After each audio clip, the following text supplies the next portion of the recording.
예, 오늘은 본문에 들어가기 전에 먼저 그 성경의 장절 구분에 관한 설명을 먼저 좀 하고 가야겠습니다.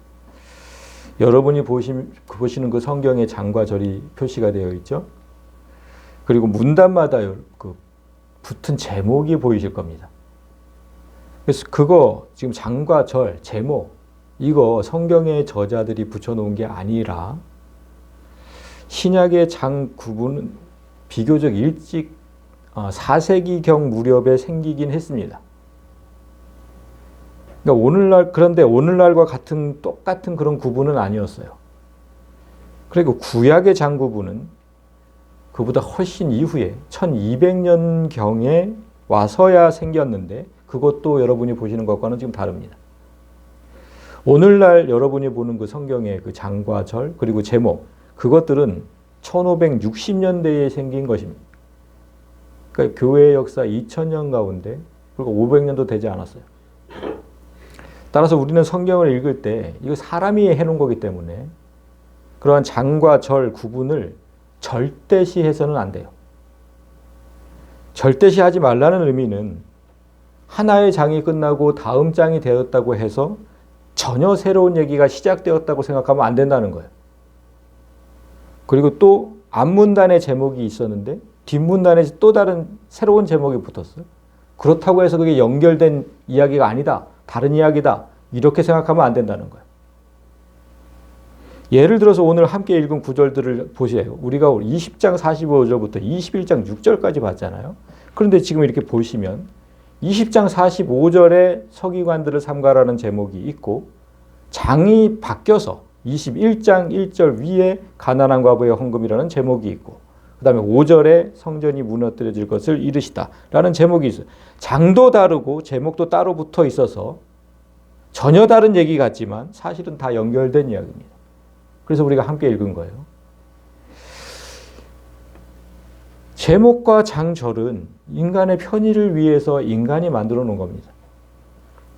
그래서 말씀의 의미까지 장과 절로 구분해서 해석을 하면 완전히 다른 의미로 우리가 오해를 하게 돼요.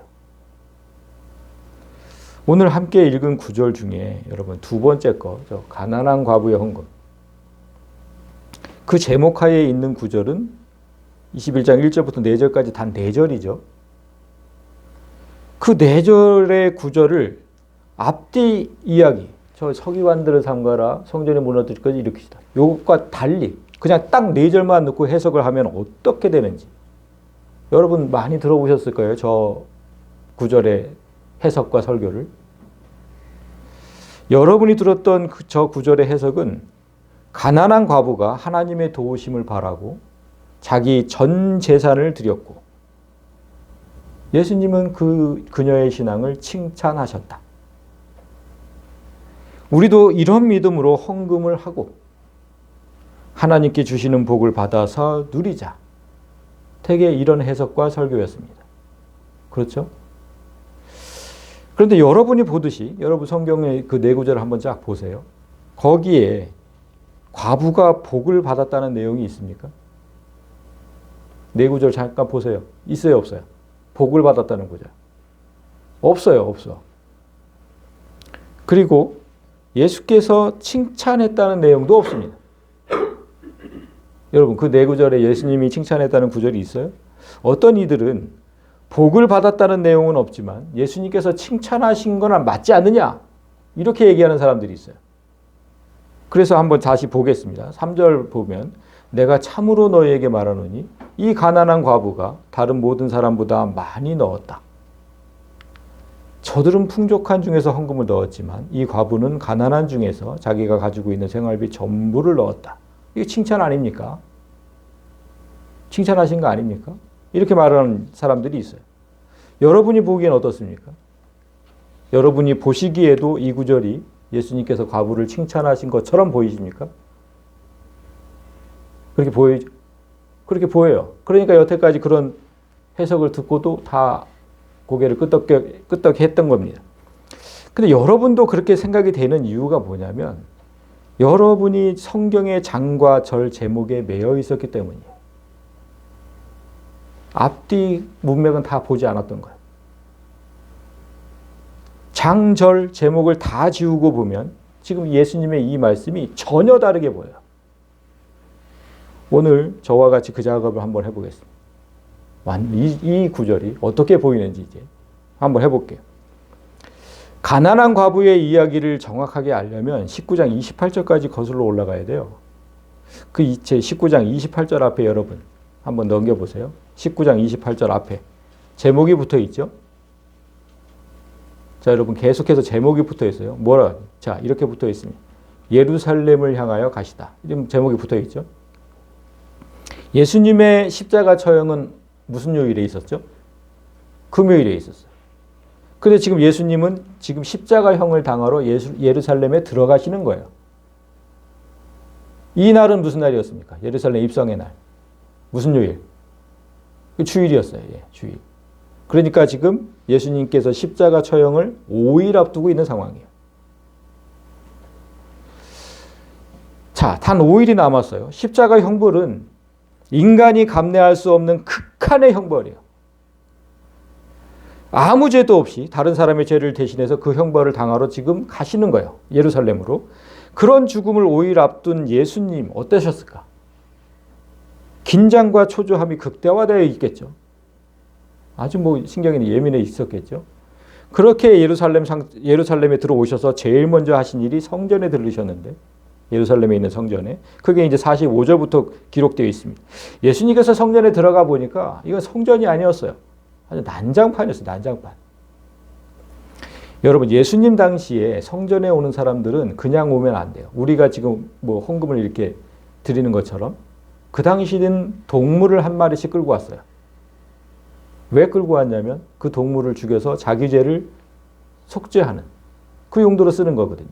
그 동물을 한 마리씩 끌고 왔어요. 소, 양, 염소, 비둘기. 율법이 정한 대로 제물을 가지고 왔어요. 그런데 여러분 생각을 해보세요. 예루살렘에서 아주 멀리 떨어진 그런 지역에서 오려면 그 동물을 끌고, 소를 끌고, 염소를 끌고, 양을 끌고 그렇게 와야 되잖아요. 얼마나 불편하겠습니까? 몇 날 며칠을 걸려서 오는데 그렇게 오면 너무나 불편하죠. 그래서 성전의 당국자들이 이런 사람들의 고충을 이용해서 자기 배를 불리기 시작했어요. 성전에서 매대를 만들고 환전상을 두고, 환전상은 그 성전세를 내는 게 있어요. 성전세. 그 환전상들도 두고 또 여러 종류의 가축을 팔게 하고 필요 물품을 팔도록 했어요. 그럼 성전이 어떻게 됐을까? 그야말로 난장판이 됐겠죠. 시장판이. 아니 생각해보면 동물의 울음소리로 하루 종일 시끄러웠겠죠. 매일 하루 종일 시끄러웠겠죠. 그리고 동물에게서 나오는 털과 배설물, 여름이라면 얼마나 악취가 심했을까. 성전이 그렇게 된 거예요. 그 성전의 제사장과 서기관은 그런 상황은 아예 모른 채 하고 성전 그 상인들에게 자릿세를 받으면서 자기 입속을 챙기고 있었던 거예요. 성전의 상황, 그런 상황을 본 예수님이 너무나 화가 난 거죠. 그래서 매대를 뒤엎고 장사꾼들을 내쫓고 성전 당국자들을 향해서 이렇게 말씀하셨죠. 내 집은 기도하는 집이 되리라 하였거늘 너희는 강도의 소굴을 만들었다. 이 말을 들은 성전의 당국자들이 기분 좋을 리가 없어요. 강도라고 지금 그런 거잖아요. 니들이 강도다. 이제까지 그 누구도 자신들이 하는 일에 반기를 든 적이 없어요. 그런데 이 사람은 대체 누구길래 일이 건방지냐? 이 누구냐 도대체? 다음 구절을 보시면 예수님은 이때부터 날마다 성전에서 가르쳤다고 기록이 되어 있어요. 그럼 뭘 가르쳤을게요? 여러분 생각을 해보면 이 말씀하신 다음에 가르친 게 뭐였을 것 같습니까? 성전이 어떤 곳인지를 가르치셨겠죠. 당연히. 그리고 제사하는 의미, 너희가 제사를 하는 의미, 그 오늘날 예배입니다. 그러니까 예배를 하는 의미, 그 예배를 주관하는 그 제사장들이 어떠해야 되는지, 또 말씀을 연구하고 가르치는 서기관들은 어떠해야 되는지, 사람들이 미처 몰랐던 이런 사실들을 쭉 가르쳤을 겁니다. 그러니까 성전의 당국자들, 제사장과 그 서기관들이 예수를 어떻게 보았겠습니까? 그게 다음 구절에 기록되어 있어요. 예수께서 날마다 성전에서 가르치시니까 대제사장들과 서기관들과 백성의 지도자들이 그를 죽이려고 꾀하기 시작했다. 오늘날로 말하면 제사장은 목사를 의미하고 서기관은 신학 교수라고 할 수 있어요. 목사와 신학 교수들이 예수님을 죽이려고 했다는 거예요. 충격적인 얘기죠. 이런 일은 그 당시만 있었던 게 아니에요. 오늘날에도 일어나고 있어요, 여러분. 오늘날에도 요한복음 14장에 보면 사람이 나를 사랑하면 내 말을 지키고 나를 사랑하지 아니하는 자는 내 말을 지키지 아니한다. 예수님께서 이렇게 말씀하셨는데, 자, 말씀을 지키지 않는 목사와 신학자가 오늘날 얼마나 많은지 아세요? 말씀대로 하지 않는.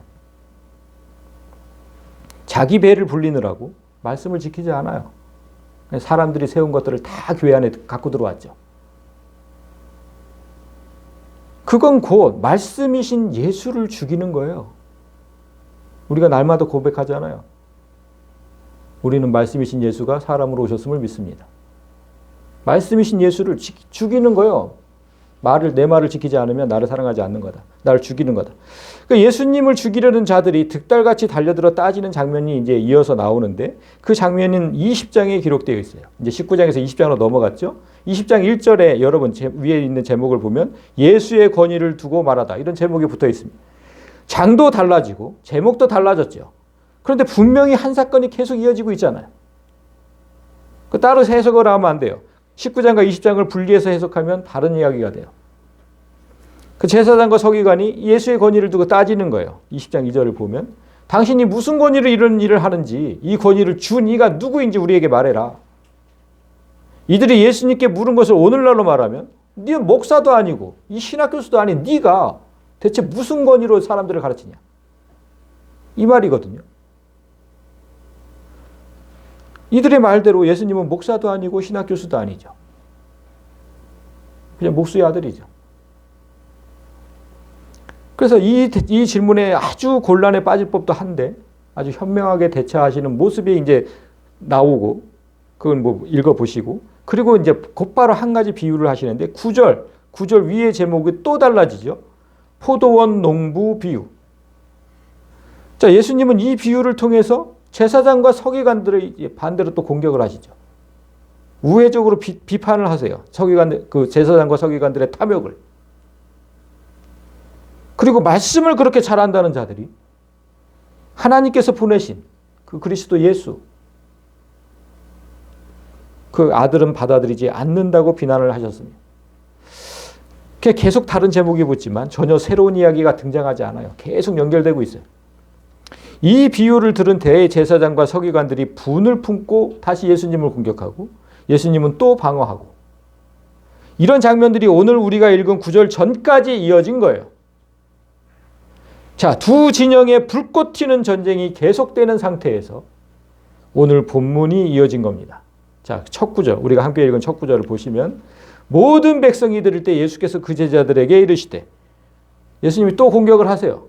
성전에 많은 사람이 들을 수 있도록 예수님이 일부러 제자들에게 크게 말씀하셨다는 거예요. 어떻게? 이렇게 긴 옷을 입고 다니는 것과 시장에서 문안받는 것과 회당의 높은 자리와 잔치의 윗자리를 좋아하는 서기관들을 삼가라. 아주 크게 모든 사람이 듣도록. 이걸 계속 큰 소리로 외치고 다닌다고 한번 생각해 보세요. 그 제사장들과 서기관들이 어떻겠습니까? 죽이고 싶었겠죠, 진짜. 근데 여기서 지금 대제사장은 빠지고 지금 서기관만 나와요. 서기관을 삼가라. 그 이유가 있습니다. 제사장은 여러분 제사를 주관할 때 어디에 근거를 두고 제사를 진행합니까? 율법에 근거를 두어야죠. 그런데 그 율법의 해석의 몫은 서기관이에요. 그래서 항상 제사장은 서기관한테 물어봐야 돼요. 이럴 때는 어떻게 할까요? 이럴 때는 그 율법을 해석을 해달라고 요청을 하고 서기관들이 제사장들을 이제 가르친 겁니다. 그 성전에서 상인들이 장사를 할 수 있었던 이유도 서기관이 율법에 근거해서 그거 괜찮아, 해도 돼, 이렇게 한 거예요. 아주 더 나쁜 놈이죠, 서기관들이. 말씀을 그렇게 연구한다는 놈들이. 따라서 서기관이 제사장보다 더 높은 권위를 누렸어요, 그 당시에. 서기관들이 긴 옷을 입고 다니고, 아시죠? 그들이 입는 긴 옷. 그렇게 다니면 사람들은 엎드려서 예를 표했어요. 그리고 회당에서도 가장 높은 자리에 앉아서 권세를 누렸고 잔치집에 가서도 상석에 앉아서 연회를 즐겼어요. 여러분, 원래 서기관들은 하루 종일 성경을 필사하던 자들이에요. 하루 종일. 그리고 연구를 하고 말씀을 연구를 하고 그런 사람들. 누구보다 말씀에 정통한 사람들인데 그들의 삶은 말씀과는 전혀 달랐던 겁니다. 그 말씀 하시는 거예요. 예수님은 지금 그런 자들을 멀리하고 조심해라. 아무리 말씀을 청산유수처럼 가르치고 전해도 삶이 그 말씀과 다르다면 그들을 멀리해라. 그리고 또 얘기를 하십니다. 47절. 그들은 과부의 가산을 삼키며 외식으로 길게 기도하니 그들이 더 엄중한 심판을 받으리라. 서기관들을 지책한 또 다른 이유가 나오는데 착취와 외식. 외식 뭡니까? 겉으로 꾸민다는 거죠. 겉으로 꾸민다. 당시 고아와 과부는 사회의 최고 빈곤층이에요. 오늘날 과부와 다릅니다. 그 당시의 과부는 누군가 도와주지 않으면 단 하루도 살아갈 수 없는 사람이에요. 이들에게 만약에 돈이 있다면 그 돈이 어떤 돈이겠습니까? 생존에 필요한 최소 비용이겠죠. 그런데 여러분, 그 생존에 필요한 최소 비용을 서기관들이 빼앗았다는 겁니다. 그걸 빼앗았대요.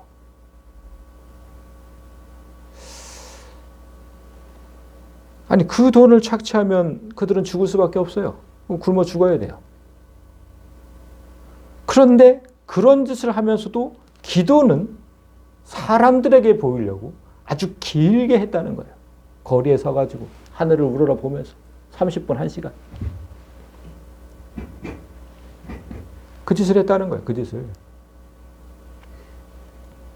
그러니까 그게 어떤 행동이냐면 사람도 속이는 것이고 하나님도 속이는 짓이죠. 반드시 무거운 심판을 받을 것이다. 정말 나쁜 사람들.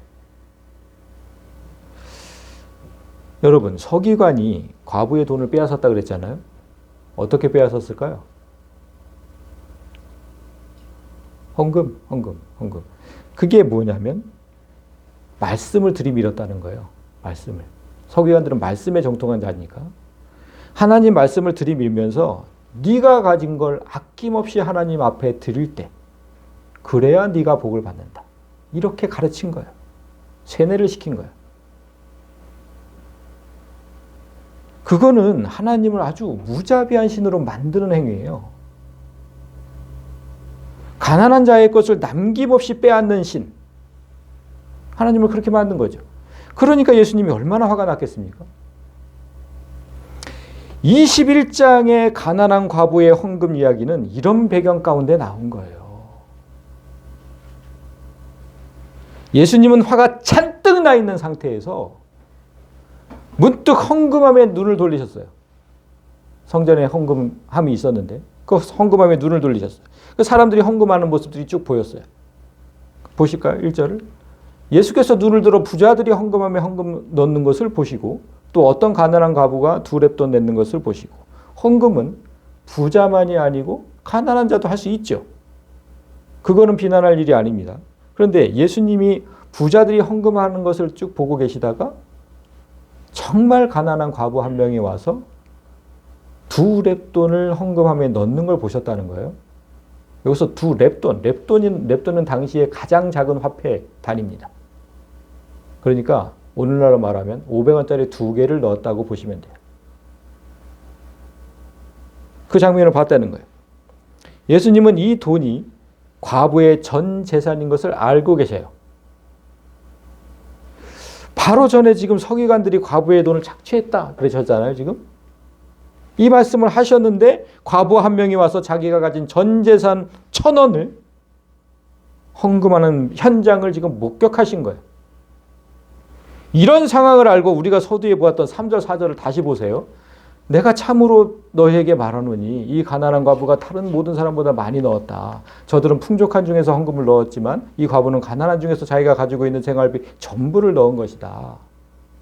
여러분 칭찬하는 모습으로 이 말씀으로 보이세요? 아직도? 이게 칭찬하는 말씀으로 보이세요? 예수께서 어떤 심정으로 이 말씀을 제자들에게 하셨는지 제가 똑바로 재현을 해보겠습니다. 이렇게 하신 거예요. 지금 저 과부가 헌금함에 놓은, 제자들에게 하신 거잖아요. 지금 제자들에게. 지금 저 과부가 헌금함에 넣은 저 1,000원, 저거 저 전 재산이야. 저 과부의 전 재산. 부자들은 지금 10만 원, 100만 원을 넣었어. 헌금함에. 그런데 그것보다 훨씬 큰 거야. 왜냐하면 부자들은 몇 억, 몇십억을 갖고 있는 중에 10만 원, 100만 원을 했어. 그럼 몇 퍼센트 한 거예요? 1%, 0.1% 한 거예요. 자기가 가진 재산의 1%, 0.1%. 그러면 남은 재산은 99%, 99.9%. 티도 나지 않아. 자기 재산 중에. 그런데 저 과부는 전 재산 100%를 넣었어. 그럼 나머지는 가진 건 0%. 그럼 이제 저 과부는 어떻게 살아가야 되냐? 저 과부는 어떻게 살아가? 저 과부가 저런 행동을 하는 이유는 그렇게 가르친 서기관들 때문이다. 과부를 죽음으로 내몬 서기관들을 절대로 용서할 수 없다. 지금 이 두 구절은 이런 말씀인 거예요. 너무나 화가 나서 말씀하십니다. 앞뒤 상황과 문맥을 고려하지 않고 단 4구절만 보면 가난한 과부의 훌륭한 신앙이 보이고 그 신앙을 칭찬하시는 예수님의 모습이 보이겠지만 실상은 교회가 가난한 이들을 착취하는 현실을 신랄하게 비판하시고 가난한 과부를 마음 아파하신 거예요. 여러분, 교회가 이런 착취를 저지르는 이유가 무엇인지 아십니까? 왜 그 가난한 과부의 1,000원까지도 그렇게 착취를 할까요? 그 이유가 바로 다음 구절에 나와요. 5절에. 어떤 사람들이 성전을 가리키면서 말하기를 아름다운 돌과 헌물로 꾸민 것을 말하고 있다. 교회가 가난한 자들의 돈까지 착취하는 이유는 건물을 크게 짓고 아름답게 꾸미기 위함. 각종 헌금을 만들어서 가난한 자들에게도 헌금을 강요하고 은행에서 돈을 빌리고 그 이자와 원금을 감당하느라고 또 성도들에게 헌신과 충성을 강요하고 그렇게 경쟁하듯이 건물을 크고 아름답게 짓는 것. 그것이 헌금 착취의 이유입니다. 이런 교회에 예수님께서 하신 말씀 마지막 우리가 읽은 6절이에요. 너희 보는 이것들이 날이 이르면 돌 하나도 돌 위에 남지 않고 다 무너뜨려지리라. 사람들을 착취해서 지은 그 건물이 철저하게 부서질 것이다. 날이 이르면. 그 날이 언제예요? 예수 그리스도 다시 오시는 마지막 날이에요. 마지막 날.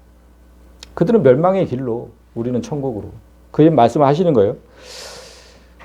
여기까지가 오늘 우리가 함께 읽은 말씀인데 여러분 방금 전에 교회가 가난한 사람들까지 착취하는 이유는 화려한 건물을 짓는 것이라고 했죠. 그렇다면 그들이 크고 화려한 건물을 짓는 이유는 뭘까요? 그렇게 애써서 그렇게 지으려고 하는 이유가 뭘까? 여러분 그렇게 지은 교회 목사님한테 가가지고 한번 물어보세요. 막 은행에서 돈을 빌려다가 성도들에게 헌금을 강요하고 그런 목사들에게 가서 왜 이렇게 무리해서 지었습니까? 그럼 뭐라고 대답하게요? 하나님의 집이니까. 하나님이 계신 성전이니까. 될 수 있으면 좀 크고 웅장하고 화려하면 좋지 않습니까? 이렇게 대답을 해요. 그거밖에는 대답할 게 없어요. 하나님의 성전이니까. 그런데 정말 그렇게 말하는 목사가 있다면 그는 하나님 말씀을 전혀 모르는 가짜 목사인 거예요.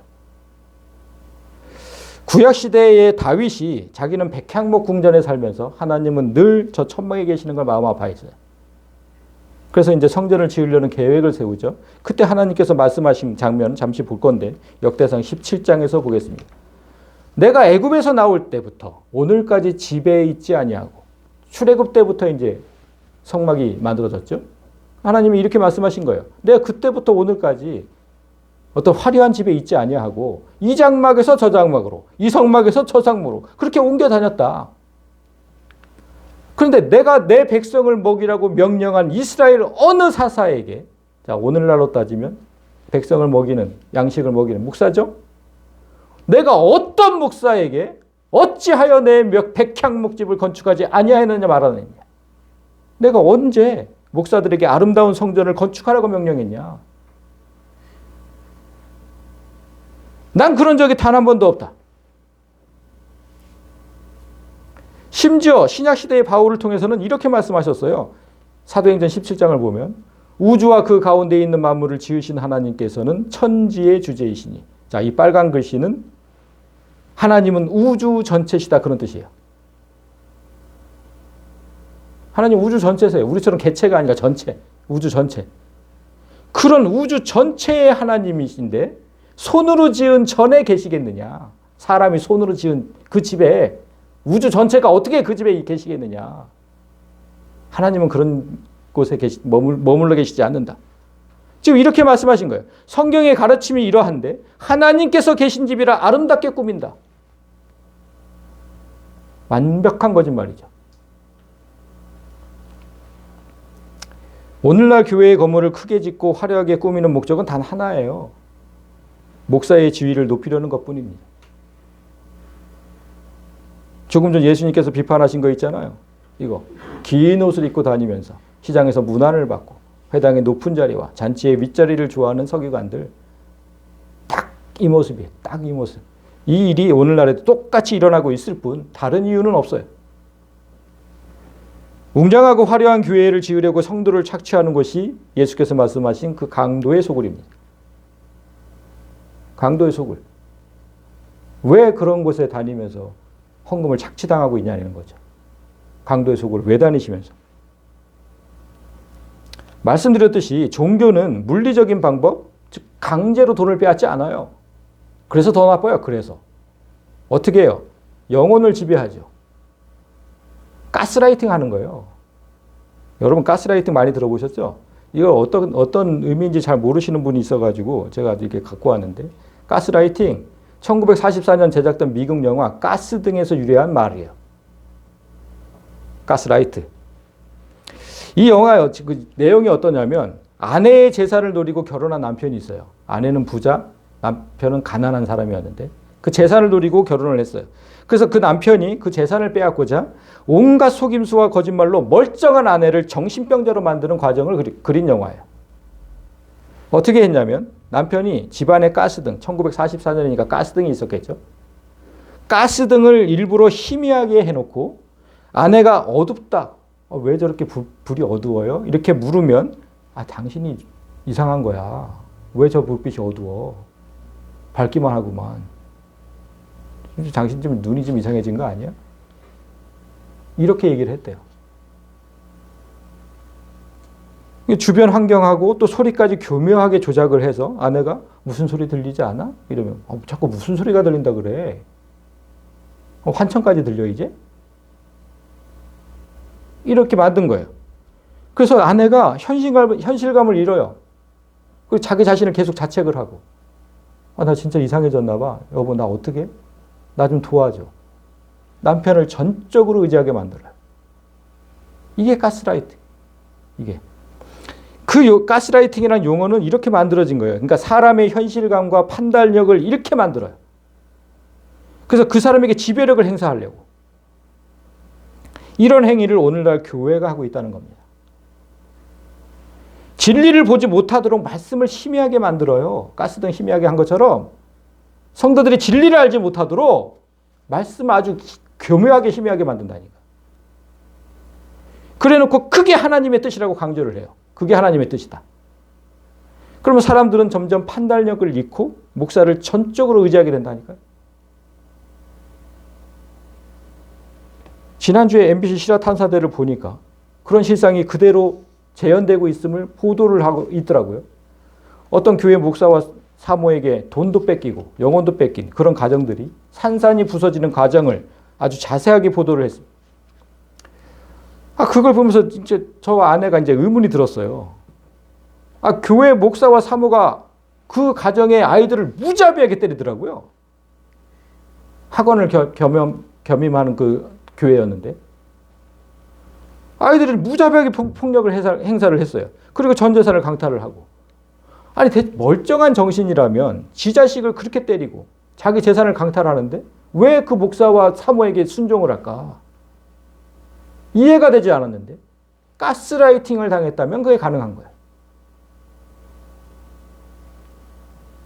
그 악한 목사가 그들에겐 하나님이고 그 악한 목사의 말이 그들에겐 하나님 말씀이에요. 어떻게 했습니까? 거부할 수 없죠. 순종해야지.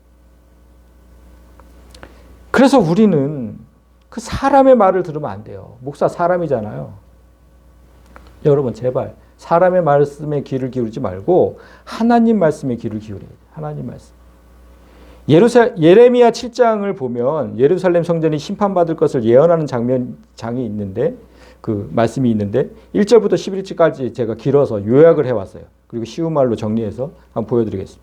이렇게 되어 있어요. 너희는 이곳을 여호와의 성전이라고 말하지 마라. 너희가 율법의 핵심인 하나님을 사랑하지도 않고 네 이웃을 사랑하지도 않고 도둑질, 살인, 간음, 거짓말을 일삼고 다른 신을 섬기면서 어떻게 이곳을 여호와의 성전이라고 외칠 수 있느냐? 그러면서 너희가 어찌 구원을 얻었다고 그렇게 자신하느냐? 악행이 자행되는 한 성전은 하나님이 계신 것이 아니라 도둑의 소굴이다. 여기서 악행을 저지른 건 성전입니까? 사람입니까? 당연히 사람이잖아요. 성도들이 많이 착각하는 건 자꾸 교회를 건물로 생각한다는 거예요. 여러분, 교회는 건물이 아니에요. 성경이 말하는 교회는 사람이에요, 사람. 자, 성경 그 원어로 한번 볼까요? 교회를 뭐라고 해놨는지. 에클레시아라는 단어를 썼어요. 이게 회중이에요, 회중. 사람을 뜻하는 단어예요. 그게 이제 교회가 된 거예요. 헬라어 제가 지금 파란 걸로 해놓고 빨간 걸로 해놨잖아요. 에크라는 그 헬라어 전치사는 어디 밖으로예요. 어디 밖으로 라는 뜻의 전치사. 그 다음에 깔레오르가 이제 클레시아가 되는 건데 깔레오라는 그 단어의 뜻은 부르다예요. 부르다.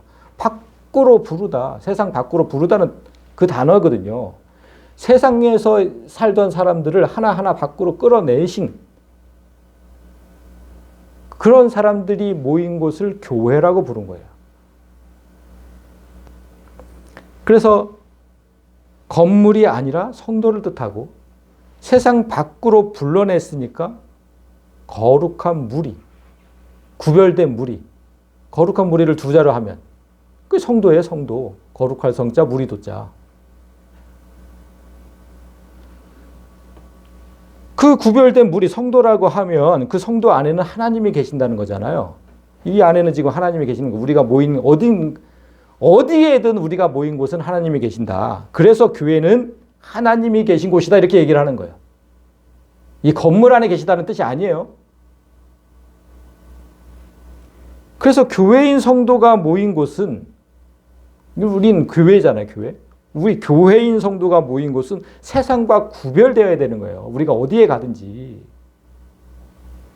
구별된 공간이어야 된다는 뜻은 성도가 모인 곳에서는 세상의 문화를 즐기지 말고 성도들이 모인 곳에서 그리고 불의한 행동을 하지 말고 세상 사람들에게 하나님의 존재를 드러내는 그런 곳이 되어야 돼요.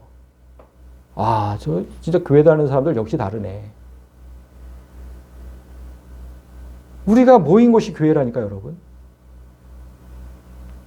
그래야 돼요. 그렇다면 오늘 본문의 상황이 우리 교회에서 일어났다면 우리가 모인 곳에서 일어났다면 우리는 어찌해야 되는지 한번 생각해 봐요.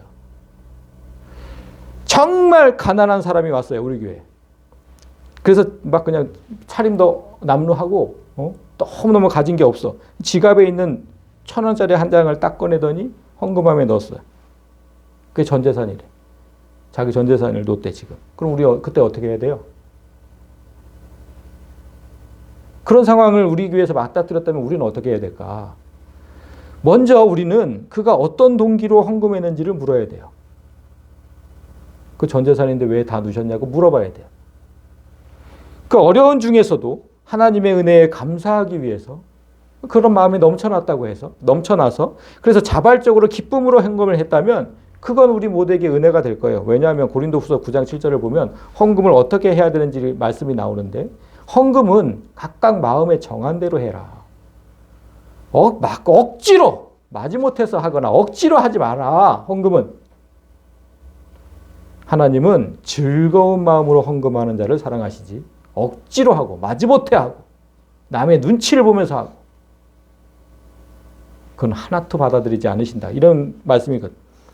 그러니까 교회는 그의 헌금을 이렇게 만약에 했다면, 그 사람이 이런 마음으로 했다면, 즐거운 마음으로 했다면 그의 헌금을 어떤 부자의 많은 헌금보다 더욱 귀하게 여겨야 돼요.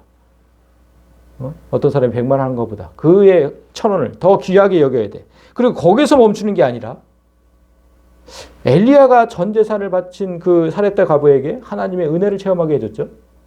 더 풍성하게 해줬잖아요. 그거와 똑같이 교회도 그녀가 하나님을 경험하도록 헌금한 것의 몇 배로 경제적인 필요를 제공해 주어야 되는 거예요. 하나님께 내 전 재산을 드렸더니, 기쁜 마음으로 드렸더니, 감사한 마음으로 드렸더니 이렇게 채워주시는구나. 느낄 수 있도록. 그게 교회가 할 일이.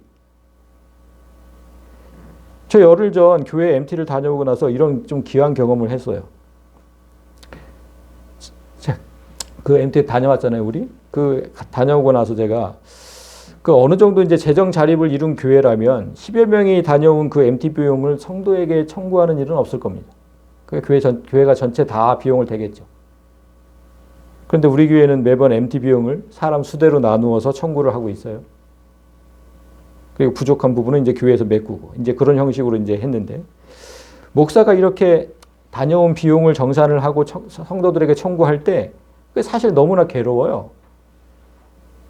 하루속히 재정 자립을 이루어서 이런 청구를 하지 않도록 해달라는 기도가 절로 나옵니다. 그런데 제가 이제 여러분에게 다 보냈잖아요. 이만큼씩만 입금하시면 됩니다. 라고 보냈는데 입금 내역을 보다가 너무나 깜짝 놀랐어요. 여기 계신 분 중에는 교회가 청구한 금액보다 더 내신 분들이 있어요. 참, 교회가 더 어렵다고 생각한 거죠. 그거 교회가 왜 냅니까? 그거 제가 내겠습니다. 이런 마음이겠죠. 교회가 더 어렵다고 생각한 거죠. 아무튼 우리 교회는 정말 어려운 상황 가운데서도 때때로 교회를 돕는 분도 계시고, 또 여기 지금 계신 우리 전도사님, 교회에 손볼 게 있을 때마다 헌신과 수고로 몇백만 원어치 헌금을 했는지 모르겠어요. 우리 유일하신 부부는 유일한 11조를 하시는 분들이고, 아무튼 우리는 전부 이런 분들이 모여 있어요. 그러니까 목사는 성도에게 항상 미안해하고, 이런 가난한 교회에 와서 정말 죄송하네. 정말 죄송하네. 항상 미안해 하거든요. 저 안에는. 그리고 성도는 할 수 있는 대로 교회를 돕고자 하잖아요. 자기가 능력 되는 대로. 이런 사람들이 모인 것이 진짜 교회라는 거예요. 억지로 마지못해서. 그런 교회가 얼마나 많은지 아세요? 목사가 하도 헌금을 강요하니까. 저는 여러분에게 헌금을 강요한 적도 없고 헌금해야 복을 받는다는 설교를 한 적도 없어요. 저는 그거를 완전히 경멸하는 목사니까. 그런데도 우리 교회는 이렇게 자발적으로 목사는 항상 성도에게 미안하고 성도는 할 수 있는 대로 하고 있어요. 그게 이제 진짜 교회다. 자, 그러면 여기서 말씀을 이제 정리해 보겠습니다. 성경은 우리 안에 하나님이 계시기 때문에 우리가 그 성전이라고 말씀을 하시거든요. 고린도서 3장에 있어요. 너희는 너희가 하나님의 성전인 것과 하나님의 성령이 너희 안에 계시는 것을 알지 못하느냐. 그러니까 우리 안에 하나님이 계시니까 우리가 곧 성전이다. 그런 얘기잖아요. 우리가 곧 성전인데 이 성전을 어떻게 크게 져요? 어떻게 화려하게 꾸밀까요? 자꾸 교회를 건물로 생각하니까 건물을 크게 지려고 그러고 건물을 화려하게 꾸미려고 하잖아요. 아니라니까 건물이. 우리. 근데 우리를 어떻게 크게 해? 우리를 어떻게 화려하게 만들어? 보석으로 치장을 해. 그렇게 할 수가 없어요. 그 건물이나 그렇게 할 수 있는 거예요. 그러나 우리를 아름답게 꾸밀 수 있는 방법은 있죠. 그게 뭐냐면 행실이에요. 우리의 행실로 교회를 아름답게 꾸밀 수는 있잖아요. 지금 이곳에는 얼마 전에 이제 하나님을 영접하신 분도 계시고 잠시 방황을 하다가 다시 하나님 앞에 나온 분도 계시거든요. 상처가 있고 아픔이 있는 그 사람들이 모여서 서로 돕고 위로하며 살아가는 곳, 그게 아름다운 교회가 되는 교회예요. 그게 우리가 꿈꾸는 교회. 그러니까 교회는 건물이 아니니까 가는 곳이 아니에요. 그잖아요. 건물이 아니니까 가는 곳이 아니에요. 교회는 성도라고 했으니까 엄밀히 말하면 되는 곳이에요. 따라서 주일에 누군가 어디 가냐고 물으면 어디 가세요? 교회 간다고 하지 마세요. 교회가 되러 간다고 하세요. 교회가 되러 갑니다. 누구든지 이곳에 오면 함께 교회가 되고 교회 안에서 천국의 기쁨을 맛보고 그런 교회가 되는 것. 그래서 교회의 탐욕에 병들고 시든 사람들, 그 사람들을 좀 이쪽으로 인도를 하고 그 사람들에게 빛과 생명이 되는 그런 교회가 되어 주시기를 주님의 이름으로 간절히 소망합니다.